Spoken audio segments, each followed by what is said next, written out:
So, my friend Cool Cheese told me to give this game a try as he is aware of my FPS depression due to the lack of anything that I would want to play. From what I heard and saw of the previous playtest and betas, I was not very interested in the gameplay and how guns functioned in the clunky movement or anything, until I gave the finals my first try and I was immediately hooked. Though I will put a caveat on this and mention that at this current moment, I am super jaded from the poor state of the first person shooter genre, especially as someone who wants to play mouse and keyboard. Maybe I enjoyed the finals so much because I was starving for an innovative skill expressive shooter that actually felt fresh and fun. In my opinion, as an MK player, there aren't really any interesting shooters that got me hooked and excited to play. I will expand on my lack of enthusiasm for the first person shooter genre as a whole in a future video, but I want to talk about my personal break in the storm and, what I imagine it was the case for many others as well who played the beta over the past week. Now, going into this game with low expectations and telling my friend not to expect me to play it for more than 2 hours if I don't like it, I was already skeptical just from the gunplay and movement alone from what I've witnessed in previous playtests. I saw the clunky movement, horrendous visual recoil from guns, there weren't really optics as far as I was aware of, there was bad performance with the game and the optimization and bugs.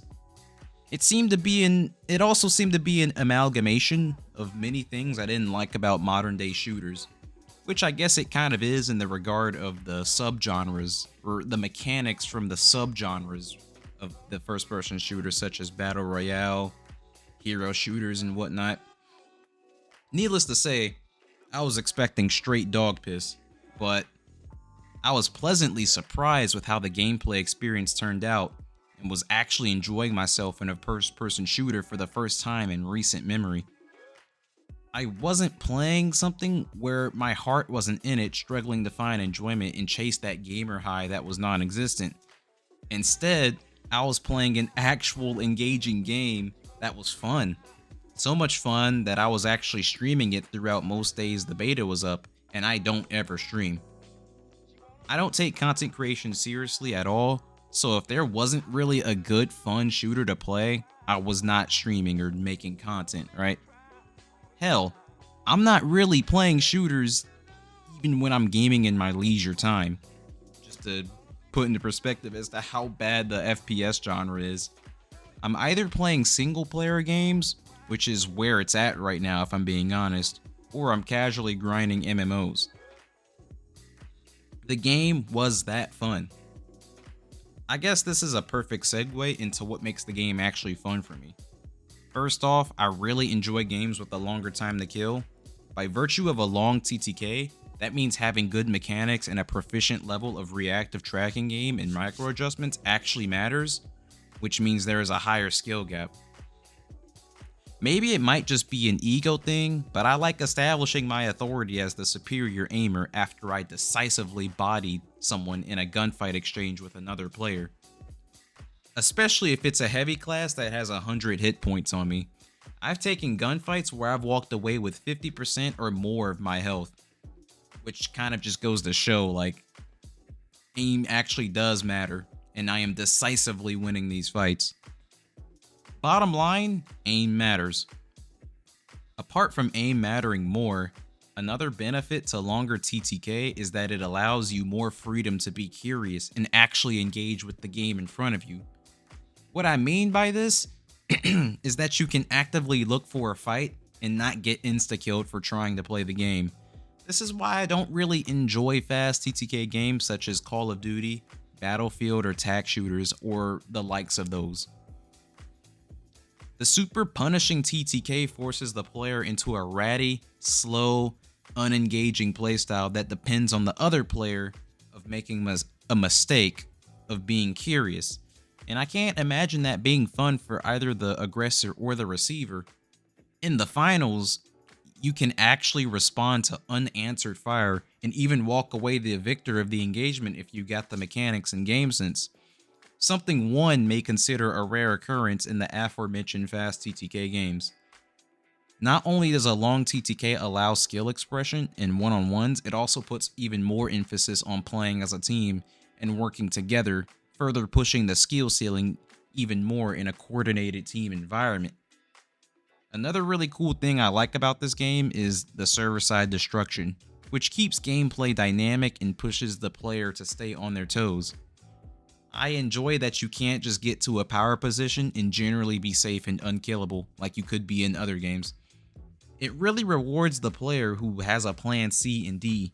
Hell, that might not even be enough, you know what I'm saying? Planning ahead definitely helps, but players with creative on-the-fly solutions to a problem are the ones that can really shine with the massive scale destruction capabilities, which I think is pretty impressive. I guess this also segues into a huge reason that the finals is fun. Creativity is the name of the game, and because of that, I think it appeals to all sorts of different players, even those that don't really play FPS games regularly. I was watching Twitch and I saw Idom, who plays Street Fighter 6, he was playing the finals, and he mainly plays fighting games, right? So creative is the name of the game.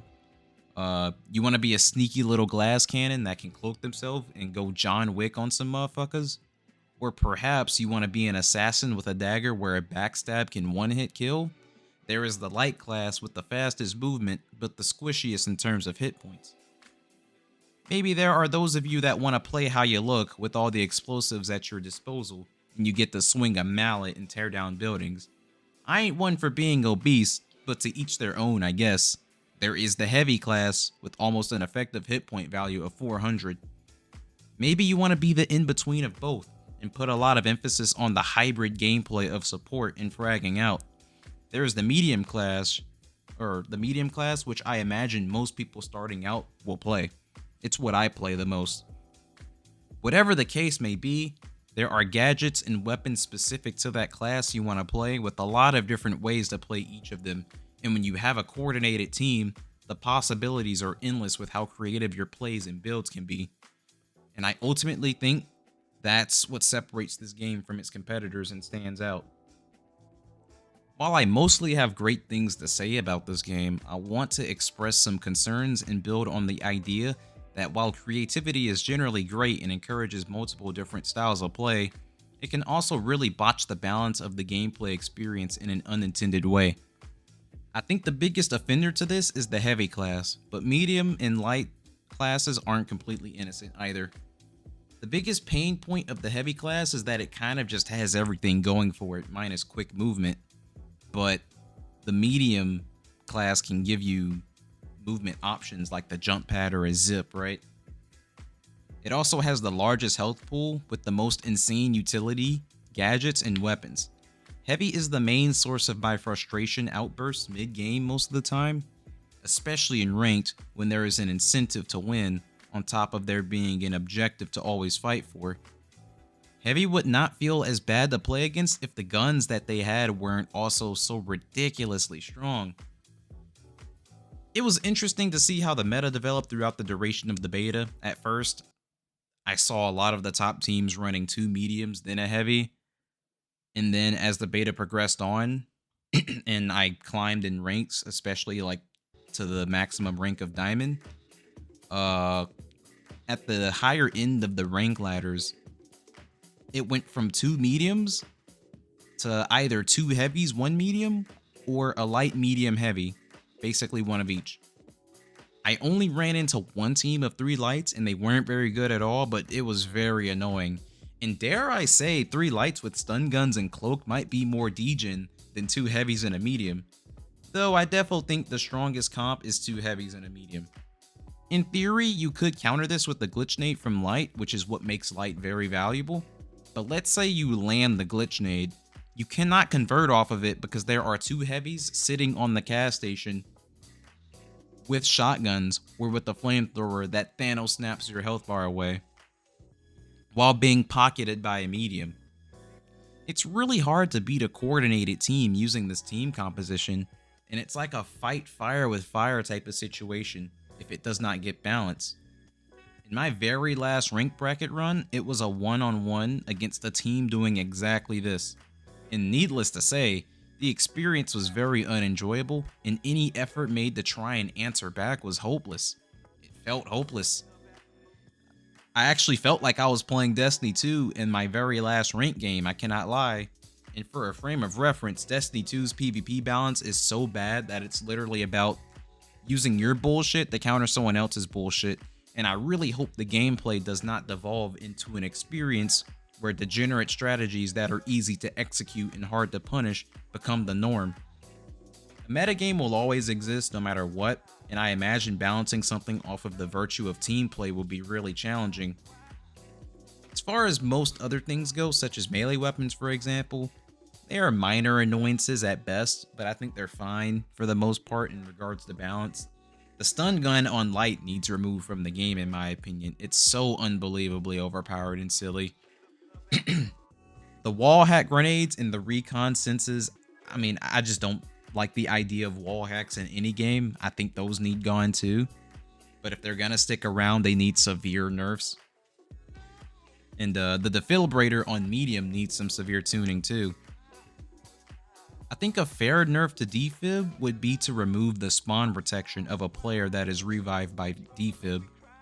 So if you noticed, if you're trying to shoot a player that immediately gets resurrected, they have like 2 seconds of spawn prop where you do no damage. And I think a fair nerf to defib, because defib already has a downside, and that's if you defib someone, it only revives them with half their HP and you have to top them off with a heal. But I think to further nerf defib, I think anyone that gets... Last thing I want to unpack is the game modes and the weird reticle sway and visual recoil. If you notice in the gameplay, I used maybe 3 or 4 guns, and one of them have an optic. Guns with iron sights have this very strange problem where strafing and shooting causes your weapon's bullets to not keep up with where the gun is recoiling. As a result, you may notice that you are tracking a target, and it's like Casper the Ghost cursed you with bullets that do nothing.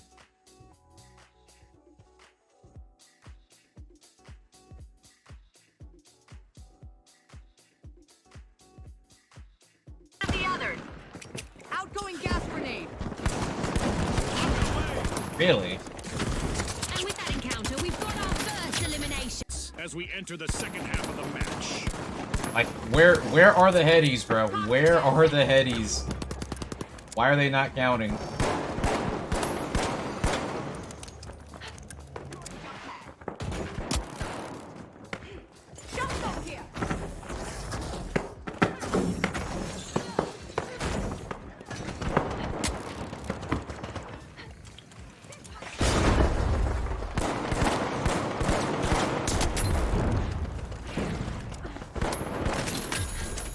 That was a very interesting interaction.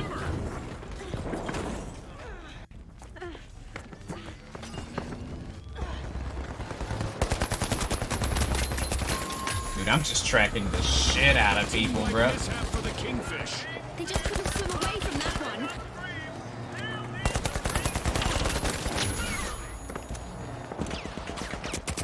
Gas grenade out. Okay, see, then my bullets just disappears there. Coming up right now. Nice. They're light dead. Wait, behind you. Medium's chasing me. One medium weak. Dead. He got me. Their Got medium's some going for looters. res on my X. Oh, that's Dead. away. Good damage. The live Where are wires my will need to come bullets back going, from bro? that What is wipeout. that? That's what I call an alternating current. That spot. It's hard to explain, but if you've been playing, you have definitely experienced this before. There's that, and then there are guns that are straight up unusable and unfun to even try and make work because the visual recoil is so horrid. Like the M14 on the light class, for example. You cannot spam fire this gun and expect to hit follow-up shots even if you learn the recoil pattern because you deadass cannot see what you are shooting at.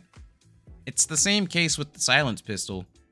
As fun and ridiculous as that gun is, the model and visual recoil literally obstructs the target you were trying to track and could make for a frustrating shooting and gunplay experience. Gunplay and movement still have a long way to go in my opinion and needs a lot of polishing. Balance issues aside, I think gunplay and movement needs to be top priority as that is what players are going to be doing most of the time that they're playing the game.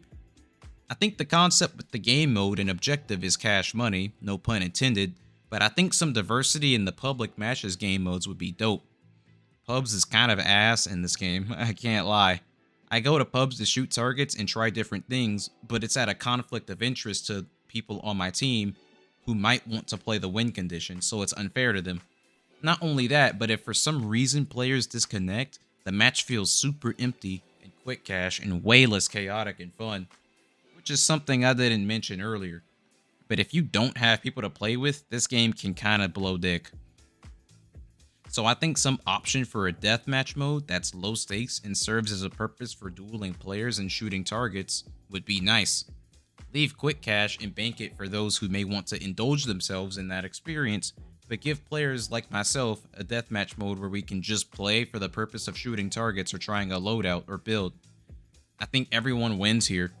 Players who want to practice quick cash and, maybe get set up for ranked and whatnot can get an understanding of the gameplay loop without losers such as myself going for kill records and just playing to shoot targets and practice their aim while not playing the win condition. And if you want to shoot targets and practice a playstyle or your aim, you can do so in deathmatch. In conclusion, I think the finals challenges the industry standards and put its own spin on it, and it worked. It has a wide reach and appeal, and I think even if you don't find yourself being some insane gamer, you could still get good value and have fun out of your time because there are styles of play that doesn't depend on being a shooter. You know what I'm saying? The optimization could use work because I have a really beefy PC and at best I could get like 150 frames.